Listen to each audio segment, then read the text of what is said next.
Queridos, eu vos saúdo com a paz do Senhor. Amém. Amém. Nós estamos alegres no Senhor por estarmos na sua casa, não é? Adorando e glorificando a Ele. E hoje, como foi agendado, né, com nossa irmã Rosângela, nós estamos aqui com o departamento feminino, louvando a Deus, né? Quinta-feira estávamos juntos, o departamento masculino, e nós demos uma introdução acerca do estudo classificação bíblica. E hoje, lá no estudo com os homens, os jovens, foi sem o data show, mas aqui temos algumas particularidades para mostrar aos irmãos. Então vamos, logo depois nós estaremos fazendo o ofertório no nome de Jesus. O Salmo 119, fala da excelência da lei divina. Os 4 primeiros versículos diz assim: bem-aventurados os irrepreensíveis no seu caminho, que andam na lei do Senhor. Bem-aventurados os que guardam as suas prescrições e o buscam de todo o coração, não praticam iniquidade e andam nos seus caminhos. Tu ordenaste os teus mandamentos para que os cumpramos à risca. Então, nesses 4 versículos, nós temos, no versículo 1, temos o primeiro verbo: bem-aventurados aqueles que andam na lei do Senhor. Está vendo? Olha para aqui, mostrando para ele. Aqueles que andam na lei do Senhor. Em primeiro lugar, andar na lei do Senhor. Versículo 2 tem o segundo verbo: bem-aventurado que guardam, os que guardam. Então é bem-aventurado que anda, é bem-aventurado que guarda. Ainda no verso 2, no 2 ainda, e o buscam de todo o coração. Então é bem-aventurado que anda, é bem-aventurado que guarda e bem-aventurado que busca. E no versículo 4 temos assim: tu ordenaste os teus mandamentos para que os cumpramos à risca, né? Cumprir quer dizer o quê? Praticar. Então, nesses 4 versículos, nós temos 4 verbos que é o direcionamento da nossa vida enquanto estivermos aqui. Glória a Deus. É bem-aventurado que anda, vamos dizer, andar na lei do Senhor. Todos nós? Não, assim, andar na lei do Senhor. Vamos lá? Andar na lei do Senhor. Guardar a lei do Senhor. Segundo verbo, diga: guardar a lei do Senhor. Terceiro, buscar de todo o coração. Buscar de todo o coração. E praticar a palavra. Praticar a palavra. Glória a Deus. Nós vamos começar, né? Eu trouxe do pendrive do número para descontar. Tem alguma coisa. Uma dica. Eu tirei uma foto, não sei se ela encaixa aí. Eu acho, será que dá para passar aí? Não. Tem um pouco maior, mas ainda assim fica pequeno. Fica pequena, né? Temos uma dica, irmãos, para nós termos a praticidade de estudar a palavra do Senhor. E essa dica, não existe outro best-seller para nós estudarmos, a não ser, está aí o índice, pode colocar aí, é o nosso índice da Bíblia. Cada Bíblia tem o índice. E quando nós queremos ter uma praticidade com a palavra do Senhor, o caminho é o índice. Nós memorizarmos, ali, né? Vai ficar um pouco pequeno, pode ficar maior. Eu fiz assim, eu fiz assim, ó, Pentateuco, coloquei uma chavezinha, isso é a minha Bíblia, ó, lá, históricos de Josué a Esther, os poéticos de Jó a Cantar de Salomão lá em cima, depois os profetas maiores, os profetas menores, esse é o Novo, esse é o Antigo Testamento. No Novo Testamento eu fiz a mesma coisa. Fiz uma chave, os evangelhos, fiz a segunda chave, as epístolas, a terceira, as cartas paulinas, depois as cartas gerais e o livro da revelação. Ok? Então, essa praticidade, para nós temos que conhecer o índice da nossa Bíblia. Hoje, temos a praticidade da tecnologia, da mídia, mas nós não vamos ter o data show todo dia, toda hora. Não vamos ter. A gente sai, chega em casa, a gente está lendo a palavra. Então, quando nós temos essa praticidade com o índice da nossa Bíblia, nós temos a ideia de onde os livros estão colocados. Obrigado. Onde os livros estão colocados. E dentro dessa classificação, existem muitas particularidades que a gente só aprende só vamos saber, melhor dizendo, se estudarmos, não é verdade? O Salmo 119 foi o que eu li. Mas nós poderíamos ler também Isaías capítulo 40, verso 8. Seca-se a erva e murcha a sua flor, soprando nelas o hálito do Senhor. Mas a palavra do nosso Deus permanece eternamente. Jesus, falando aos discípulos, Mateus 24:35, disse: passará o céu e a terra, mas as minhas palavras não passarão. Apocalipse 1, verso 3, não é verdade? Jesus falando, mostrando a João lá na ilha de Patmos. Aí Jesus disse assim, versículo 3: bem-aventurados aqueles que leem. Não tem na Bíblia que é bem-aventurado aquele que decora. Não tem isso. Chegou um rapaz para mim certa vez, eu estava em outra cidade, ele disse: pastor, eu não decoro nunca. Aí eu disse para ele: a Bíblia não manda decorar nunca. A Bíblia manda ler. Decorar não está escrito não. Bem-aventurados aqueles que leem, Apocalipse 1:3. Aqueles que ouvem ler, ouvir as palavras da profecia e guardam as coisas nela escritas, porque o tempo está próximo. Então é ler, é ouvir e guardar. Esse é o mandamento da palavra do Senhor. Não é verdade? Ah, pastor, agora temos um aplicativo. Temos, mas o aplicativo não tem particularidades não. É contra, pastor, o aplicativo não. O aplicativo entra no celular, numa hora que a gente está sem a Bíblia e tudo, mas o aplicativo, a bateria pode descarregar, certo? O telefone pode levar uma queda e se quebrar em 100.000, né? Em 1.000 pedaços, pode acontecer isso, não é verdade?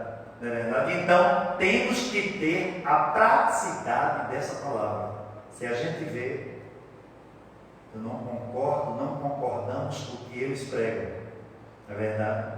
Uma doutrina herética, uma seita, mas a praticidade, que é aquele menino de calça preta e camisa branca que tem, né? Os mormons e os testemunhos de Jeová tem, falando da seita deles, é fantástica. Não tem nada a ver com a Bíblia. Eles se embasam naquilo que eles estudam e eles põem em praticidade aquele arcabouço herético que eles têm para divulgar, e eles divulgam bem. Pense na praticidade que eles têm. Então devemos, como servos de Deus, ter este aprendizado. Particularidades sobre classificação bíblica. Em primeiro lugar, a Bíblia Sagrada contém, né? Eu creio que quase todo mundo sabe quantos livros? 66 livros. Grave isso. 39 do Antigo Testamento ou Velho Testamento e 27 do Novo Testamento. Está dando para ver? Tá?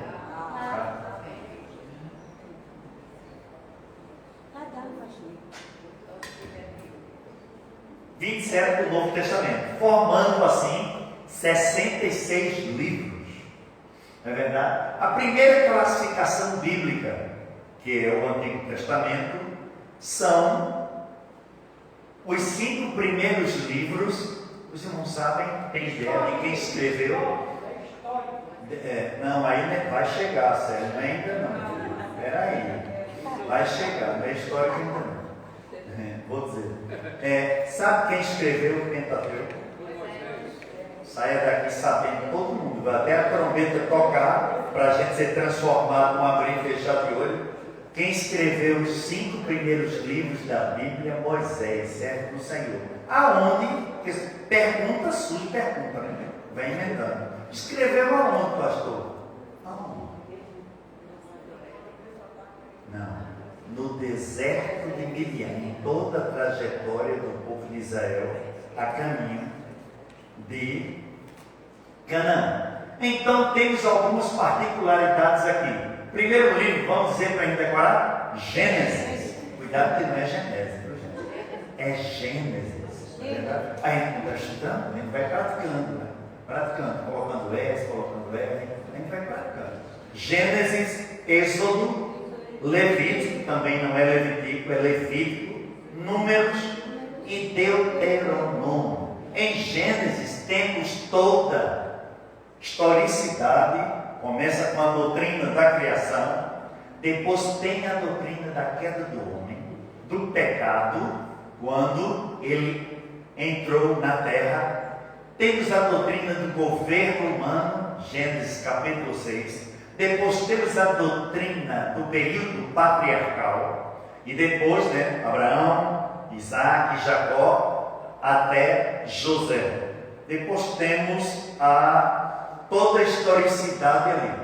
Aí depois vem Êxodo. Sabe o que é que significa Gênesis? Começo, início, começo. Mas não fala começo não. Fala forte, grosso. Começo. Não é verdade?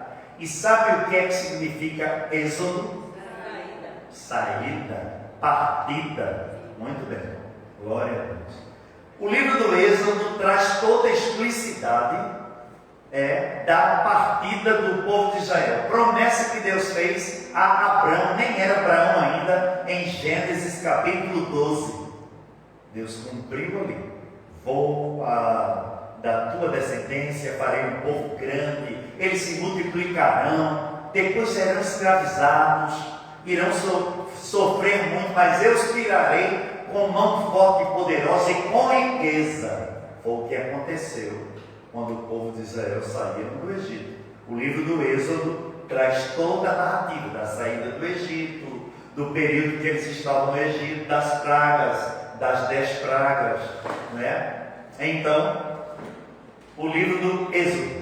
Levítico, traz todo o cerimonial. Levítico, o que Deus queria, como Deus pediu para ser elaborado o tabernáculo, todos os utensílios, o que é que significa, o significado naquela época para o povo de Deus adorar. Números também traz a explicidade da história do povo de Deus antes de chegar em Jericó. E Deuteronômio, esse livro para a gente verbalizar, ele explicadinho, não se pode falar ele ligeiro, porque senão a língua dobra, termina saindo outra palavra, complicada.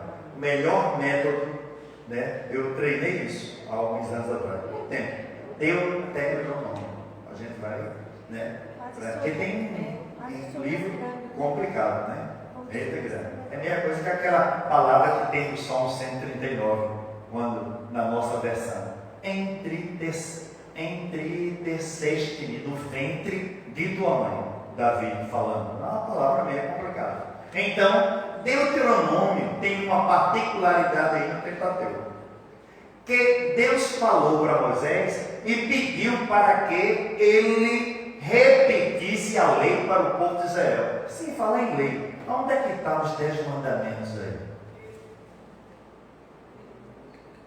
Falaram isso. Quem foi que falou? Manaiara falou baixinho. Êxodo, capítulo 20. Ok? Mas esse mesmo mandamento, os 10 mandamentos, que está em Êxodo 20, Deus mandou Moisés repetir em Deuteronômio. Também Deuteronômio temos os 4 discursos de Moisés. Deuteronômio significa a segunda releitura da lei, não é? E Moisés dá os seus 4 discursos, se despede do povo, qualifica Josué perante a congregação, depois se despede do povo, canta um hino, o último canto de Moisés, Deuteronômio 32, e ele vai para uma das montanhas de Abarim, entre as quais tinha o Monte Nebo, e ali Deus o retira daqui. Ok? Então esse é o Pentateuco, escrito por quem? Moisés. Não fala com ele não, foi ele mesmo que escreveu. Moisés. Aí estão os 5 livros, a primeira classificação bíblica. Sabe o que é que significa Pentateuco? Penta vem do quê? Do grego. 5, ok? 5 livros. Vem do... significa de Moisés, Gênesis, Êxodo, Levítico, Números, Deuteronômio. Ok? Essa é a primeira classificação bíblica. Eu grifei na chave da minha Bíblia do índice para decorar. Agora, eu sempre estava lendo o índice, decorando. Eu procurei praticidade, que eu tanto lia de Gênesis a Deuteronômio, como de Deuteronômio a Gênesis, para marcar. A gente não tem que ser prático na palavra, que é aquele menino da calça preta, eles têm uma praticidade medonha, falando de Moroni, que não tem nada a ver. A gente tem que ter essa praticidade para falar de Jeová. Diga amém por isso. Amém. Não é verdade? Segunda classificação. Aí é quando entra, irmão Sérgio, os históricos, que são 12 livros, de Josué a Esther. Aí está toda a história de Israel.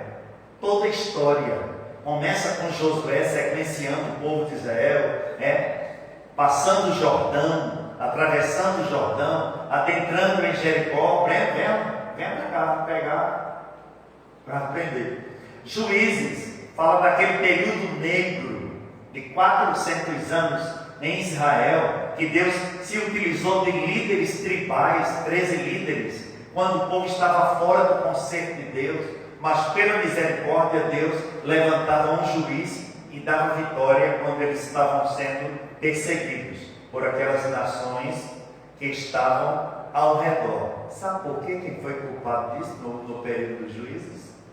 Nosso querido Josué. Gosto muito dele, né? Homem de Deus, general tremendo que Deus se utilizou aqui. Mas Josué não destruiu todas as nações que Deus mandou ele destruir.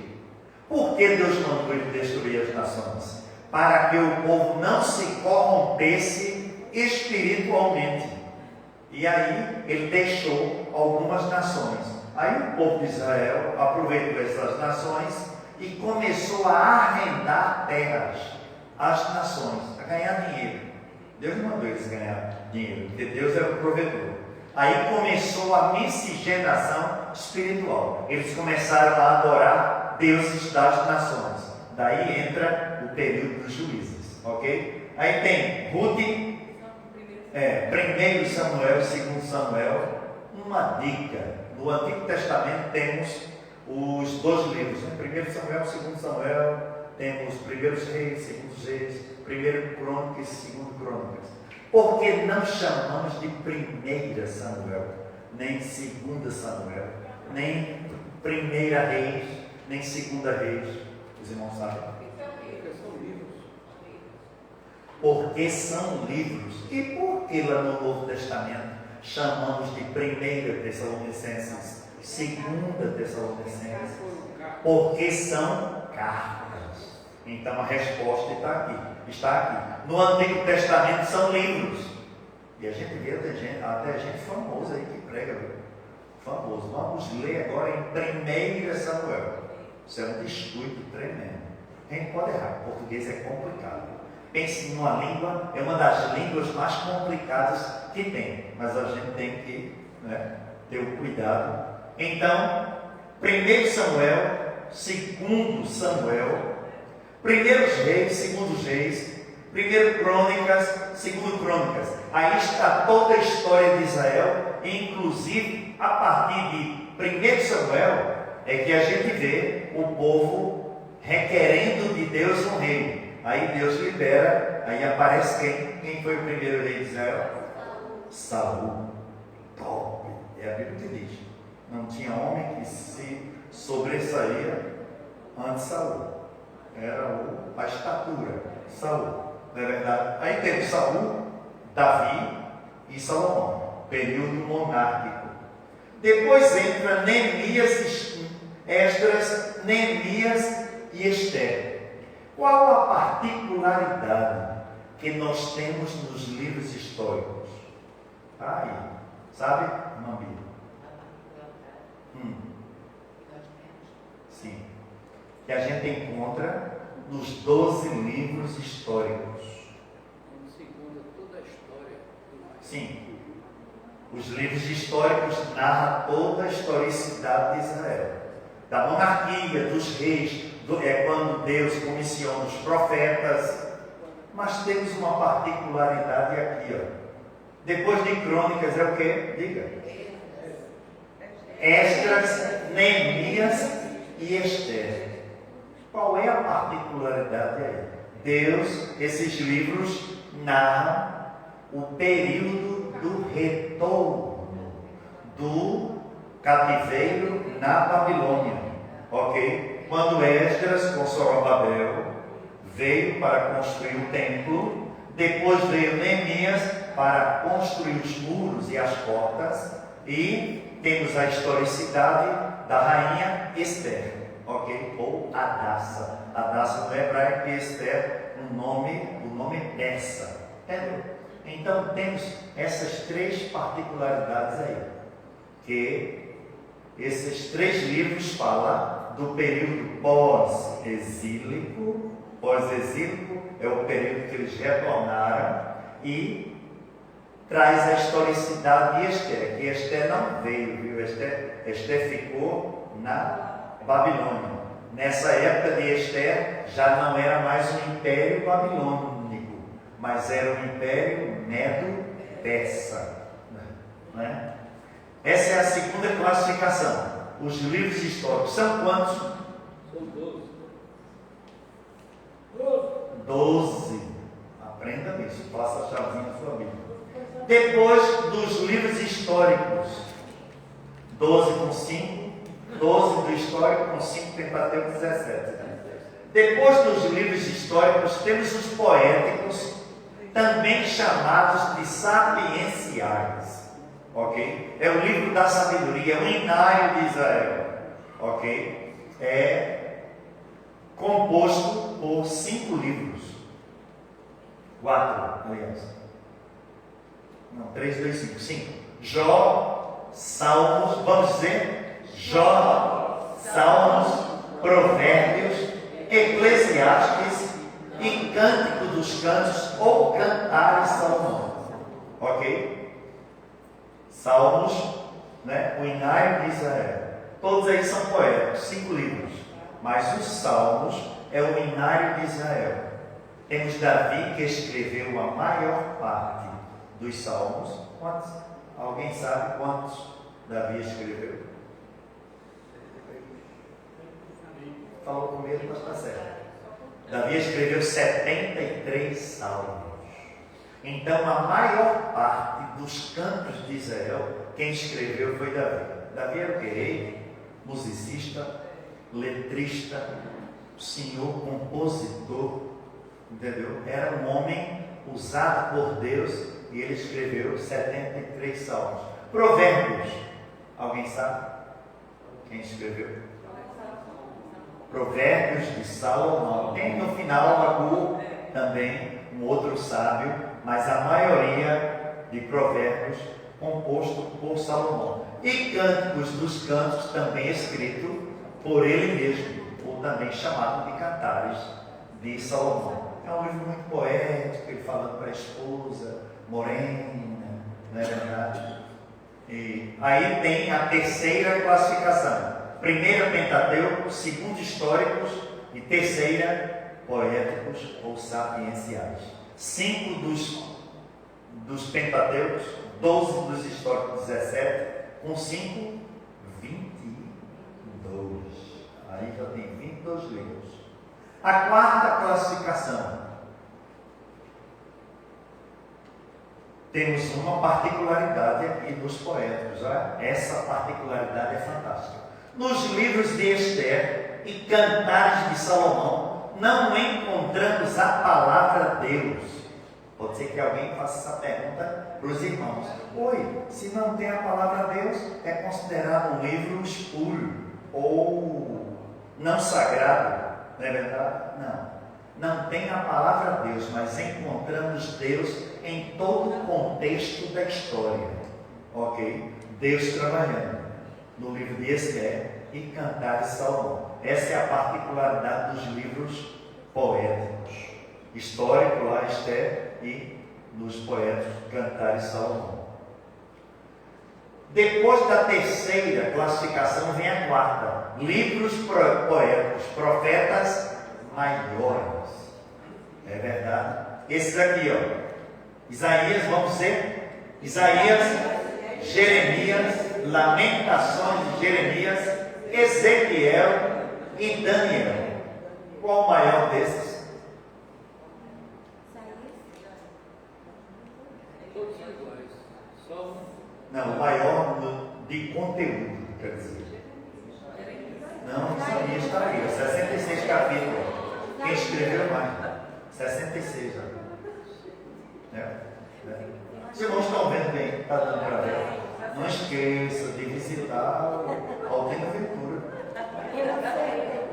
Ou a Gavizana. Se não estiver. Está dando para ver aí, irmão? Irmão está com refleitor. Está dando para ver. Isaías escreveu mais, 66 capítulos. Em segundo lugar, Jeremias. Lamentações de Jeremias. O que é que tem Lamentações de Jeremias? Foi que Jeremias quis escrever nas suas lamentações. É bom a gente saber disso, porque tem cada pergunta, já fizeram cada pergunta cabeluda, como diz aí. Né? Jeremias escreveu todas as invasões da Babilônia lá em Jerusalém. E Lamentações foi a última invasão, quando Nabucodonosor, Nebuzaradã, o capitão dele, invadiu Jerusalém e arrasou Jerusalém. As mulheres foram forçadas ou violadas, né? Muita gente morreu, né? O templo queimado, os utensílios do Senhor levados.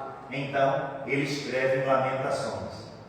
Quais as particularidades que nós encontramos nos livros poéticos, nos profetas maiores? Manayara falou bem.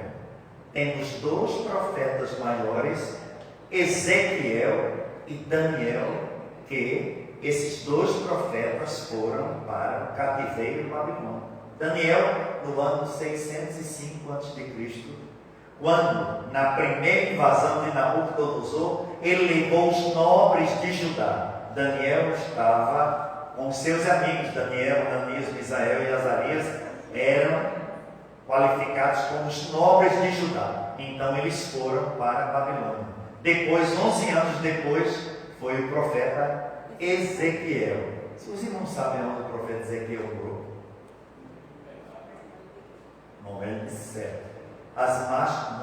Numa província chamada Quebar, ficava próximo do rio. Daniel ficou morando no palácio, servindo ao rei. E o profeta Ezequiel esteve morando às margens do rio Quebar. Mas lá mesmo Deus revelou visões maravilhosas para o seu povo. E Deus o usou maravilhosamente. Então essas são as 2 particularidades que nós temos aqui. Isaías foi o profeta que mais escreveu. E qual foi o profeta desses aí que os irmãos acham que ele mais escreveu sobre o Messias? Profeta Isaías. Foi quem mais escreveu sobre o nascimento, vida e morte do Messias, do Yeshua, ou Yeshua, né? A pronúncia. Então, essa aí é a quarta classificação: Pentateuco, históricos, poéticos ou sapienciais e os profetas maiores. E agora vem a quinta, que são 5 classificações do Antigo Testamento: profetas menores. Quantos sabem? Quantos profetas menores são? 12, responderam com meio. 12 profetas menores. Começa em Oséias e termina com Malaquias. 12 profetas menores. Aí pode surgir a pergunta que já me fizeram: se tem na Bíblia os profetas maiores, os menores não têm tanta qualificação espiritual, porque são menores. Qual seria a resposta para uma pergunta dessa?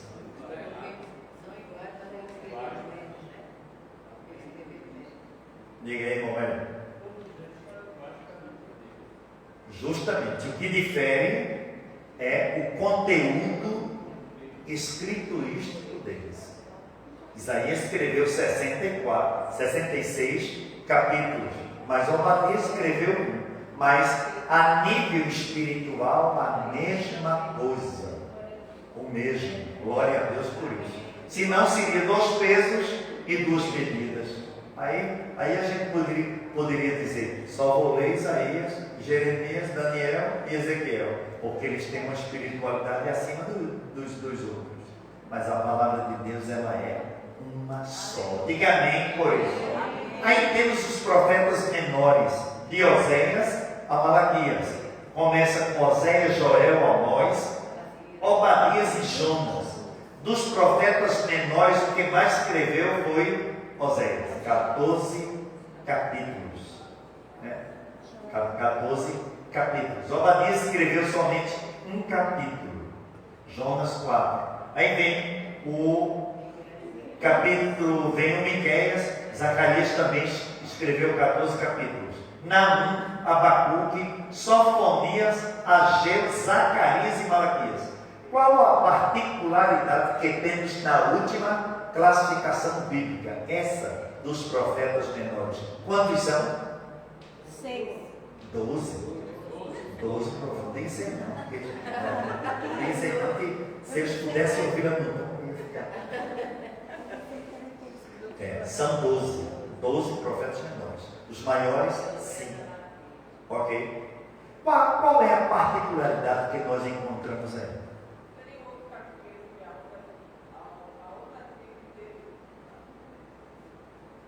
Dentro dos profetas menores, os 3 últimos, Ageu, Zacarias e Malaquias, foram usados por Deus no período pós-exílico, quando voltaram de Jerusalém. Deus usou o profeta Ageu, todo mundo cuidando das casas. Não é pecado cuidar da sua casa. Está precisando de alguma coisa, faça, deixe ela bonitinha. Só que lá no contexto, o povo tinha desprezado a casa de Deus, estavam totalmente voltados para aparelhar suas casas. Aí Deus usa o profeta Ageu e disse: vocês tenham cuidado com os marcos antigos, porque o dinheiro que vocês estão pegando está entrando, está como se tivesse sido colocado num bolso furado. Deus é o dono da prata e do ouro, Ele é quem dá. E se vocês não reconhecerem Deus, é como vocês estão pegando dinheiro e saindo, porque o bolso está furado. Mas não era. Era que nada estava dando certo, porque não estavam priorizando o templo. Aí o profeta, Deus usa o profeta para dar uma chamada: construam a minha casa, observem a minha casa. Ele foi usado quando o povo retornou da Babilônia. O profeta Zacarias também, 14 capítulos foi escrito, e Deus usou o profeta Zacarias com visões tremendas, para o seu povo. E o profeta Malaquias, Deus usou num período totalmente crítico. O povo já estava em Jerusalém, já tinham arrumado suas casas, o templo já estava erguido, as portas, só que o povo ia adorar a Deus.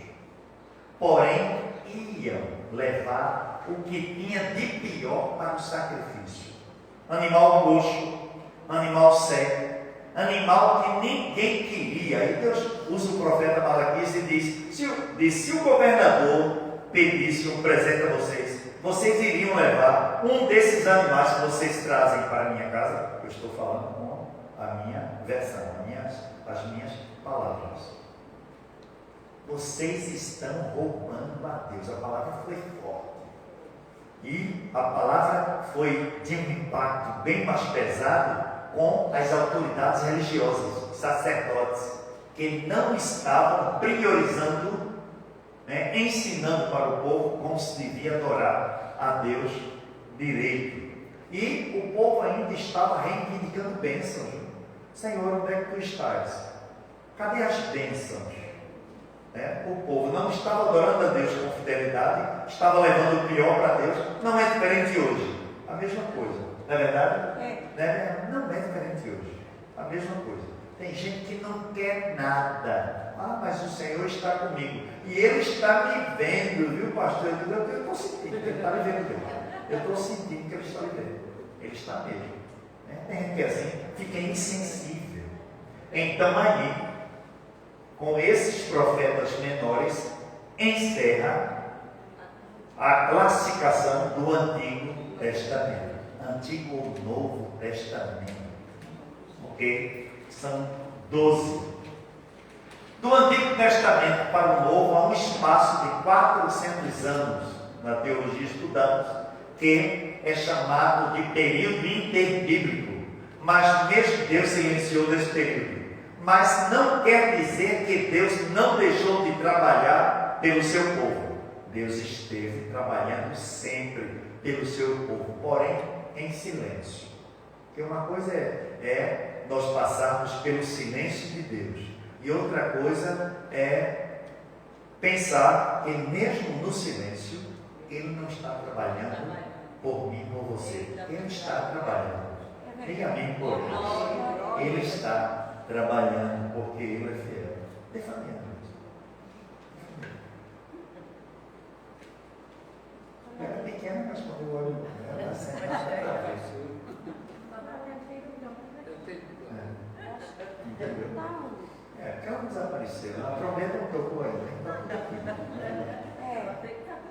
Então aqui encerra a classificação do Antigo Testamento. Quantos livros? Não. Todo o Antigo Testamento? 39 livros. 5 do Pentateuco. 12 dos históricos. 17, formando 17. Os poéticos, 5. 17 com 5, 22. 22 com os profetas menores. São 12, 22 com... 5 do profeta maior. Obrigado. 5 dos poéticos, eu confundi. 5 do Pentateuco, 12 dos históricos, 17. 5 dos poéticos, 22. 5 dos profetas maiores, 27. Com 12 dos profetas menores, 39 livros. Agora temos a particularidade que eu falei para os irmãos. Os profetas menores, Ageu, Zacarias e Malaquias, exerceram seus ministérios no período pós-exílico. Não é verdade? Quando o Ciro, o soberano do Império Medo-Persa, decretou a volta dos que estavam lá na Babilônia. Aí vem uma pergunta: e voltaram todos que estavam na Babilônia? Não, porque Esther, toda a narrativa do livro de Esther é na Babilônia. Muitos não voltaram. Ok? Agora entra o Novo Testamento. Temos particularidades aí. A primeira classificação do Novo Testamento, nós chamamos, quem está lembrado? Sim, a primeira, os evangelhos. Pode falar grosso. Os evangelhos. Pode falar grosso. Os evangelhos que estamos vendo ali são 4. né? Agora, qual particularidade nós temos nessa primeira classificação? João, ele não é considerado como evangelho sinótico. Seria só Mateus, Marcos e Lucas. Justamente isso. Nós temos a particularidade dos 3 primeiros evangelhos: Mateus, Marcos e Lucas. São chamados de evangelhos sinóticos, né? Que significa no grego parecidos, semelhantes, mesma linha de linguagem, mesma linha de pensamento, mesma linha de historicidade. Eles são semelhantes. A narrativa de Mateus é bem parecida com Marcos, e a narrativa de Marcos e Mateus é tão parecida quanto está em Lucas, ok? Se alguém disser, vamos ler os evangelhos sinóticos, cuidado para não perguntar antes qual é o capítulo. Não tem esse livro sinótico. A gente sabe que os evangelhos sinóticos são os 3: Mateus, Marcos e Lucas, ok? Em nome de Jesus. Qual outra particularidade aqui? O evangelho de João, ele é um evangelho teológico. Está escrito aqui, ó. O evangelho de João é puramente teológico. Jesus é apresentado como o Logos eterno, como o Verbo encarnado, o Cristo pré-existente. Não é verdade? E no princípio, quando começa a falar o evangelho de João, nós vemos a teologia do evangelho de João. É um livro puramente teológico, diferente da sequência histórica dos sinóticos. E no princípio era o Verbo. Apresenta Deus como o Verbo encarnado. E o Verbo estava com Deus. E o Verbo era Deus. Então apresenta o Evangelho de João, Jesus como Deus eterno. Então é um livro, é um Evangelho puramente teológico. Não é verdade? Veja que ele não traz início, como apresenta só a historicidade de Jesus se batizando no Rio Jordão. João Batista batizando Jesus. Já os outros, Mateus e Lucas, traz o nascimento, traz a visita dos magos, né? Traz aquele episódio de Maria, de Isabel, entendeu? Falar em magos, quantos magos eram? Os reis magos.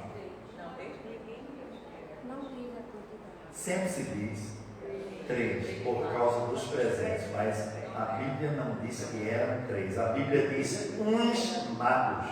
Pode ter sido uma caravana de magos. Agora foi oferecido a Jesus 3 presentes: ouro, incenso e mirra. Ok? Ouro representando a realeza, mirra o sacrifício, incenso, né, as orações, né? Ele como servo do Senhor. Glória a Deus. Pegaram aí a primeira classificação do Novo Testamento, né? Os evangelhos. 3, né? Mateus, Marcos e Lucas, sinóticos, e o de João, puramente teológico, apresenta Cristo como o Verbo encarnado. Segunda classificação, qual é? Temos quantos no Antigo Testamento? Quantos históricos? No Antigo. 12. No Novo Testamento só temos um. É o livro de Atos dos Apóstolos, 28 capítulos. Também chamado por muitos comentaristas, muitos estudiosos, como Atos do Espírito, Atos da Igreja, né? Que é no livro de Atos dos Apóstolos, onde narra a data inaugural da igreja, a descida de Pentecostes, né? A instituição do corpo diaconal, né? O departamento de sociabilidade da igreja, onde apresenta o primeiro mártir da igreja, o diácono Estevão, onde apresenta o chamamento de Saulo para ser um Paulo transformado nas mãos do Senhor, onde apresenta Pedro e João como os líderes da igreja local, ok? O livro de Atos dos Apóstolos, onde apresenta o departamento de missões da igreja, onde a igreja de Antioquia, né, consagrou né, separou Paulo e Silas, juntamente com Barnabé, para estar na área de missões. Entendeu? Então, é o único livro, só tem um, o único livro histórico do Novo Testamento. Os irmãos fiquem ligados, porque disser, hoje vamos, qualquer irmão chegar aqui, hoje vamos fazer a leitura devocional, queridos, no capítulo 27 do livro histórico. Atos. Ok? A Bíblia a gente tem que estudar, queridos. Bíblia, se a gente se dedica para engenharia, para TI, área de informática, para logística, para medicina, a Bíblia tem que ser estudada. Deus não deixou esse livro aqui para ele ser colocado debaixo do braço, ou estar só no tabelinha do carro, ou ao lado da cama. Não, ele tem que ser estudado. Em nome de Jesus. Diga amém, por Deus. Essa é a segunda classificação do Novo Testamento. A terceira, as cartas ou epístolas paulinas. São quantas? 16. Não. 13. 13. Não, tudo bem. Não se enganou. São 13 cartas ou epístolas do apóstolo Paulo.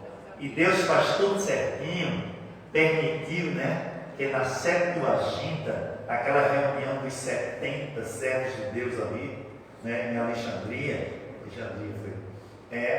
fossem agrupados os livros da Bíblia, inspirados, e qual foi a primeira carta que foi colocada? O patamar teológico da igreja neotestamentária, irmãos. Deus é tremendo. Ele faz tudo, no organograma dele. Aí são 13. Romanos, aí agora é o que? Ali? Primeira, segunda, porque são cartas. 1 Coríntios, 2 Coríntios, Gálatas, Esse livro de Gálatas, essa carta aos Gálatas, por que Gálatas no plural? Foi escrita para quem? Pode surgir a pergunta. Pode surgir. Não é verdade? Quem sabe?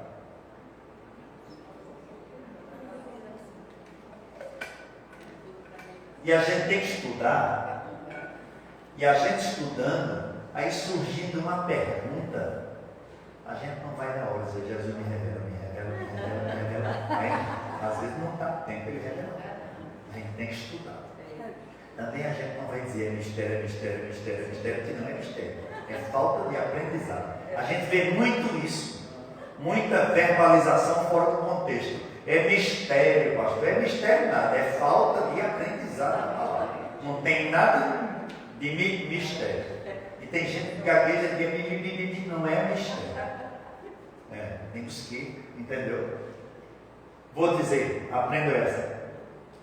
Está no plural a carta do apóstolo Paulo aos Gálatas, porque foi escrita não para uma igreja só, para as igrejas que eram províncias romanas na Ásia. Eram muitas igrejas, por isso que está no plural, na região da Galácia. Por isso que está no plural, carta aos Gálatas. Segundo os historiadores, os homens de Deus, pesquisadores, comentaristas, dizem que foi uma das primeiras cartas do apóstolo Paulo que ele escreveu, Gálatas, e a carta aos Tessalonicenses. Não é verdade? Então, gravaram aí, Esta carta aos Gálatas foi escrita para as igrejas, províncias de Roma, na região da Galácia. Por isso que está no plural. Aí vem Romanos, 1 Coríntios, 2 Coríntios, Gálatas, Efésios, direcionando a igreja em Éfeso. Depois vem Filipenses, Colossenses, 1 Tessalonicenses, 2 Tessalonicenses, 1 Timóteo, 2 Timóteo, Tito e Filemão. Aí encerra as cartas do apóstolo Paulo. São 13. Alguma particularidade aí? Nessas cartas aí? O que é que os irmãos acham? Qual a particularidade que temos aí? Tem 3 cartas, cada uma tem uma particularidade aí. Pode ser também, mas a particularidade maior é que 1 Timóteo, 2 Timóteo e Tito são cartas pastorais. Timóteo era pastor aonde? Na igreja em Éfeso. E Tito na igreja em Creta. Ok? Então são chamadas de cartas. Quais as cartas pastorais do apóstolo Paulo? São 13. Não diga isso não, que Jesus vai gostar. Diga, são 3. 1 Timóteo, 2 Timóteo e Tito. Ok? Timóteo, pastor da igreja em Éfeso, e Tito, pastor da igreja em Creta. Ok? Aí encerra a terceira classificação do Novo Testamento. Primeiro, os evangelhos. Segunda, o histórico. Terceira, as cartas ou epístola. Quarta classificação. Conheci essa? Cartas gerais. São as cartas que não são de autoria do apóstolo Paulo. São de outros autores. São 8. A carta aos Hebreus, que até hoje ninguém sabe quem escreveu. Alguns supõem, alguns estudiosos, que tenha sido Paulo. Outros acham que o vernáculo não está muito ligado a Paulo. Outros acham que foi Apolo. Mas não se sabe de certeza quem escreveu a carta aos Hebreus. Depois temos a carta do pastor Tiago. Tiago, pastor aonde? Pode ser que alguém faça a pergunta para os irmãos.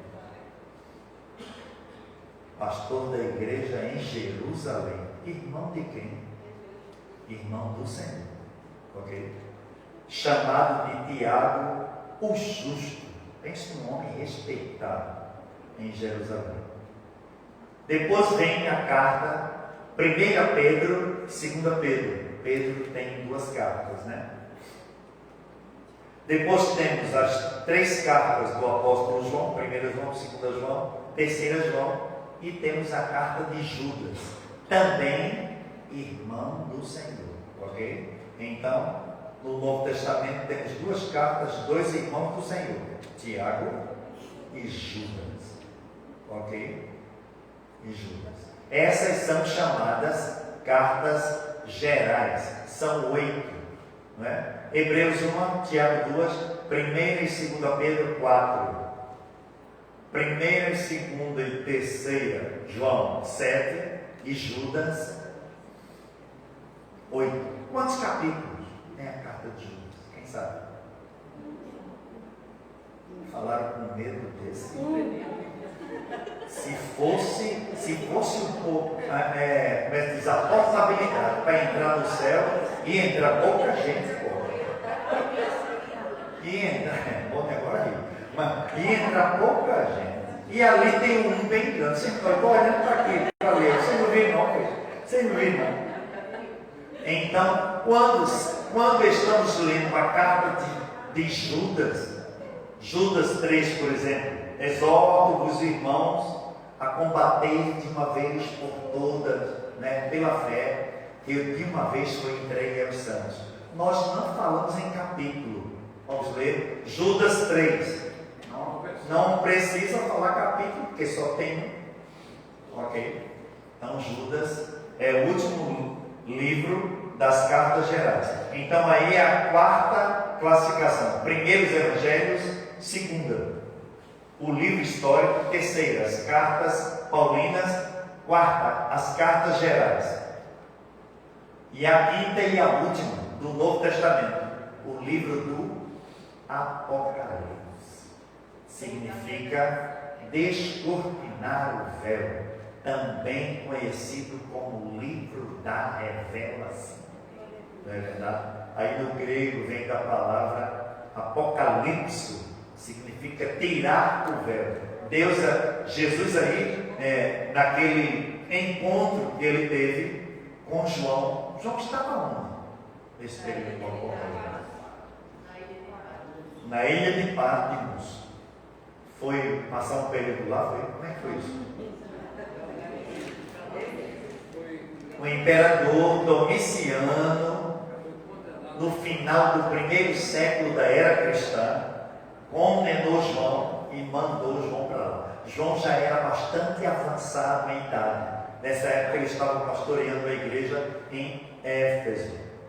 Ok? E a ideia do imperador era que ele morresse lá. Tinha algumas minas na ilha de Patmos, e essa ilha de Patmos era muito conhecida pelas serpentes venenosas que tinham lá. Então, quem ia, os presos que iam para lá, iam presos de muita periculosidade, raríssimas vezes voltavam.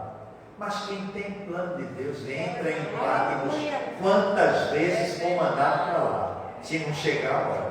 Quem tem plano com Deus não tem essa questão de vai morrer, só vai no dia. Então, o livro do Apocalipse é o livro da revelação. Deus descortinou um pouco, viu? O que João escreve no livro do Apocalipse é uma linguagem para que a gente entenda. Mas eu tenho certeza que João viu muito mais do que ouro, do que pedras preciosas. João viu ali a excelência. Agora ele, para traduzir, para que nós entendêssemos, para a nossa linguagem, aí ele colocou ouro, jaspe, pedras preciosas. E tem uma coisa, ele viu coisa que não foi permitido ele escrever. Mas por quê? Quando a gente chegar lá na glória, a gente vai perguntar a Jesus: por que, Senhor? Porque o Senhor foi tão chato em não deixar de escrever. Se os irmãos tiverem coragem, perguntem a Deus. Eu não vou perguntar nada. Eu mesmo não. É verdade? Glória a Deus. Se a gente pudesse, era quantos, olha, Deus é tão tremendo. Os irmãos imaginem se quando nós chegássemos no céu, chegássemos com um pensamento meio a meio, um pensamento purificado, meio purificado, e outro daqui, ia dar uma confusão, ia dar um rolo triste, como diz o Mateus. Imagina a mulher aqui na terra, tinha até uma briga com o marido, quando chegasse lá, a parte santa tudo bem, mas depois voltava para a mente aqui, dizia: miserável, eu sofri, tu não merecia estar aqui, não, merecia estar aqui. Ia dar uma confusão. Aí Deus, sabendo disso, ia acontecer, escutei, ia acontecer o primeiro linchamento da história do céu. Quem era que ia ser linchado? Adão. Ia ser linchado. Ia ser linchado. Como é que você faz um negócio daquele, abestalhado? Aí ia ser linchado. Eva, as irmãs iam pegar Eva e ia botar no canto da parede. Tive filho, 8, 7 filhos, sentindo a dor miserável por causa de você. Aí Deus não deixou. Por isso que nada daqui vai. Diga amém por isso. É tudo puro, tudo santo. É outra esfera. Glória a Deus por isso. Não vamos em dia não, tá ferrado. Uma grande particularidade aqui, poucas pessoas sabem. A Bíblia foi escrita em 16 séculos, sabiam disso? 1600 anos. Deus se utilizou de homens, 40 homens, para que fossem os canais para chegar a este best-seller aqui em nossas mãos. Por homens de Deus das mais diversas classes sociais. Sabe por que Deus fez isso? Imagine se Deus tivesse só usado Salomão, Moisés, os sábios, Isaías, Ezequiel, tinha um grau do sacerdote, Isaías também. Não, Deus usou Moisés, grande líder, usou também de muitas profissões variadas. Usou pescador, usou agricultor, usou tantos, em vários locais e época. Não é verdade? Pedro era pescador, mas foi o canal que Deus usou para escrever a sua palavra. O rei Salomão, o maior esplendor que já existiu na área da sapiência em Israel. Deus se utilizou de Salomão, se utilizou de Moisés, mas também Deus se utilizou de Josué. Lá no período que ele estava ganhando as batalhas. Então, 1.600 anos ou 16 séculos. Quantas pessoas Deus usou? Quantos homens? 40 homens, que não escreveram nada deles, escreveram de Deus. Foram, como diz, desceu sobre eles a inspiração. E eles foram inspirados a escrever o que não era deles, de Deus. A Bíblia contém, grave isso aí, 1.189 capítulos, 31.173 versículos. E a vinda do Senhor é referida em toda a Bíblia, 1.845 vezes. Então, se o diabo diz que Jesus não vai voltar, ele está mais por fora do que cinturão bombeiro. Está por fora mesmo. Não é verdade? Jesus vai voltar, e na palavra do Senhor tem somente isso aí, 1.845 vezes. A própria Bíblia reivindica a si mesma a inspiração de Deus. A inspiração encerrou aqui, né? Às vezes, numa força de expressão, a gente diz: puxa, o irmão hoje estava inspirado. Não tem cabimento essa expressão. Ele estava, a palavra do Senhor foi revelada, o Espírito Santo estava revelando a ele a palavra de uma forma tremenda. A inspiração, toda a inspiração de Deus encerrou aqui, no seu manual, no seu best-seller para a humanidade, a palavra dele. É verdade? Com a expressão assim diz o Senhor, tem 2.600 vezes nos 66 dias. Isso aí quer dizer o quê? Autenticação de Deus. Assim diz o Senhor. Glória a Deus. Em nome de Jesus. Aí trouxemos uns pontos só vou falar para os irmãos, só para comentar aqui rápido. A inspiração divina na Bíblia. Paulo escrevendo ao seu filho na fé, 1 Timóteo, né, primeira carta, 1 Timóteo, só vou explicar o versículo, no capítulo 3, 1 Timóteo 3, versículo 16, aliás, perdão, 2 Timóteo, segunda carta, capítulo 3, 16, diz assim: toda a Escritura é inspirada por Deus e útil para o ensino, para a repreensão, para a correção e para a educação. Então a Bíblia ensina, exorta, corrige e educa. Glória a Deus por isso. Você não vê aquele mais vil pecador? Glória a Deus. Mais vil gaiato, a gente pode dizer assim, né?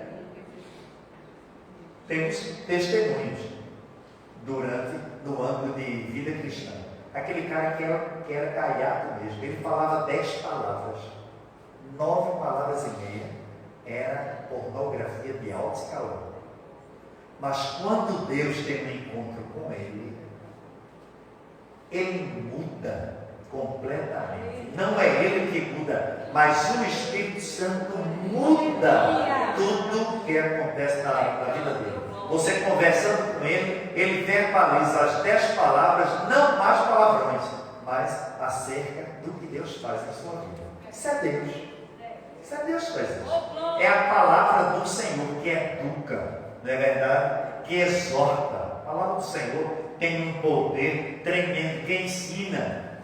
Eu só aprendeu a ler com a Bíblia, aquela Bíblia bem grande da Sociedade Bíblica do Brasil.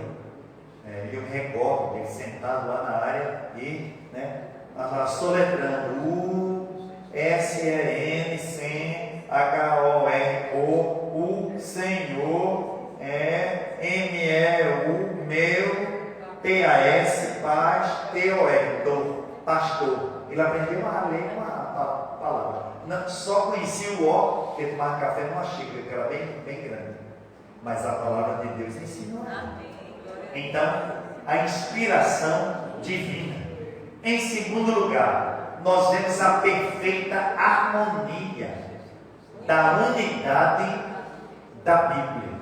Há uma harmonia tremenda, né? Verdade? Não existe harmonia no que nós ouvimos por aí, principalmente na imprensa, não é? Um diz uma coisa de manhã, o outro diz uma coisa de noite, e eu já vi 2 canais na mesma hora, um desmanchando o que o outro disse, com aquela que tem um círculo, com a outra. É bronca, um desmanchando. Olha, aconteceu isso. Meia hora antes a outra disse, aconteceu isso totalmente diferente. Mas a palavra do Senhor é uma perfeição de harmonia. O que foi dito a Abraão continua sendo o mesmo arcabouço de Deus falando, como se estivesse falando para Abraão hoje. O que Deus disse a Paulo é a mesma coisa como se tivesse escrito hoje, na palavra do Senhor. A gente vê isso, a perfeição dessa unidade. Glória a Deus. E em terceiro lugar, a aprovação da Bíblia por Jesus, que está escrito no Salmo 119, 8, 9. Grife aí na sua Bíblia. Salmo 119, verso 89.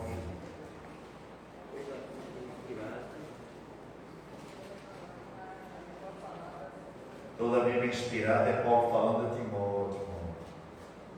O salmista disse: para sempre, ó Senhor, 119, 89, a tua palavra está firmada, permanece no céu.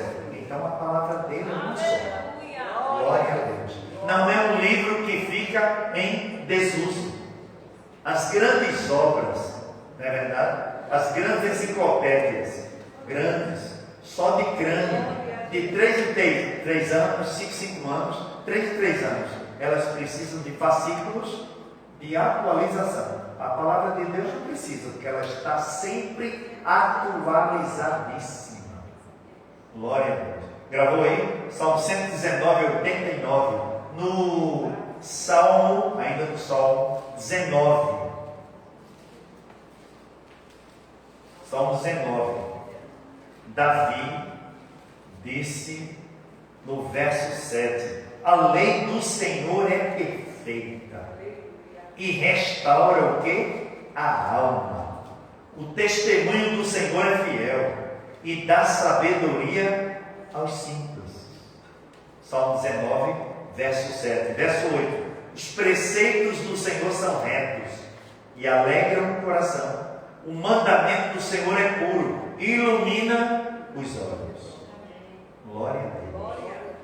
Então, a palavra do Senhor tem a aprovação. Quando Jesus chegou lá na sinagoga, né? Jesus entrou na sinagoga, era um dia de sábado, o supervisor estava fazendo o culto, ele pegou a palavra e leu, profeta Isaías: o Espírito do Senhor está sobre mim, que me enviou para curar, para libertar os cativos.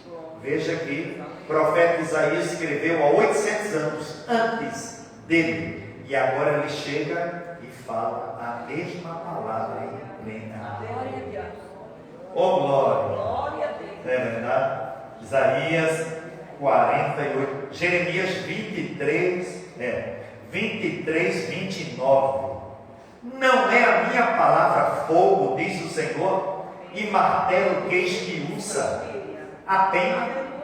Nós somos agentes, o quê? Divulgadores. Nós somos agentes verbalizadores da palavra. Mas quem entra no coração do homem, quem é? Quem sabe? O Espírito Santo. A palavra fica. Eu tive um grande amigo, já não está mais conosco, presbítero da igreja, o Wallace, né? E ele disse que ele passou por ele bem novinho, e disse: Wallace, ele bem jovenzinho, lembra-te do teu Criador nos dias da tua mocidade. Ele disse que foi para casa, passou um dia, 2, e aquela palavra: lembra-te do teu Criador nos dias da tua mocidade.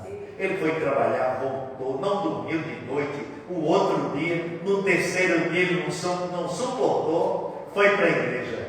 Quando o pregador fez o convite, ele foi o primeiro a levantar sua mão e a se prostrar no Senhor. Que a palavra ficou no coração dele. Nós somos agentes divulgadores, mas quem entra no coração do homem é o Espírito Santo.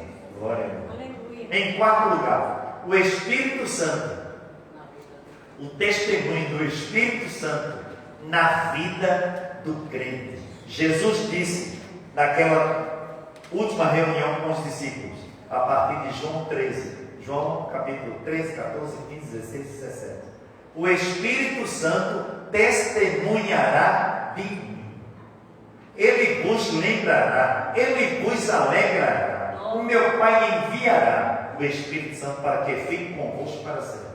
Glória a Deus. Então esse testemunho do Espírito Santo em nós é que reflete aonde nós estamos, aonde nós passamos. Aquele ali é um servo de Deus. Aquela é um servo, uma serva de Deus. Glória a Deus. O que é isso? O Espírito Santo, que é visualizado na nossa vida. Não é a roupa, não é o status, não. É o Espírito Santo, em nome de Jesus. E em quinto lugar, a influência benéfica que a Bíblia traz nas pessoas e nas nações. O grande presidente lá dos Estados Unidos, Abraham Lincoln, ele disse certa vez: quando eu chego no meu gabinete, antes de marcar, antes de fazer a reunião com os meus assessores, a primeira coisa que eu faço é ler a Constituição Divina, que é a palavra de Deus, me prostrar e orar no meu gabinete. Depois é que eu faço a reunião. Então veja como a palavra de Deus muda pessoas, nações, não é verdade? É a palavra do Senhor que muda, que transforma, não é verdade? E louvamos a Deus, porque estamos aqui por causa desta palavra. Você pode glorificar a Deus? Amém? Recapitulando, a Bíblia é composta por dois: 66. Antigo Testamento e Novo Testamento. É um livro composto, dividido em 2 livros. O vocábulo Bíblia, no grego, biblos, significa o quê? Coletânea de livros. Então são vários livros agrupados num só. Não é? O Antigo Testamento, quantas classificações tem? Sim. 39. Não, aí são livros. Claro. Classificações são 5: Pentateuco, histórico, poéticos ou sapienciais, profetas maiores, profetas menores. O Novo Testamento, quantas tem? Livros, 27. E quantas classificações? 5. Os Evangelhos, o histórico, as epístolas paulino-cartas, as cartas gerais e o livro da revelação. Grave isso, né? Em nome de Jesus. Então é por causa desta palavra que nós estamos aqui adorando e glorificando o nome do Senhor. Amém? Diga amém por isso. Amém. Então, estudem o seu índice de sua Bíblia. Faça como eu fiz, ó. Marque um conchetozinho, Pentateuco. E não marque, não fique só. Estude, ó. Gênesis, Êxodo, Levítico, Números, Deuteronômio. Estude. Vamos agora ofertar ao Senhor. O Ministério do Louvor vai louvar a Deus com um hino e nós vamos adorar o Senhor com o ofertório. Depois estaremos orando no nome de Jesus.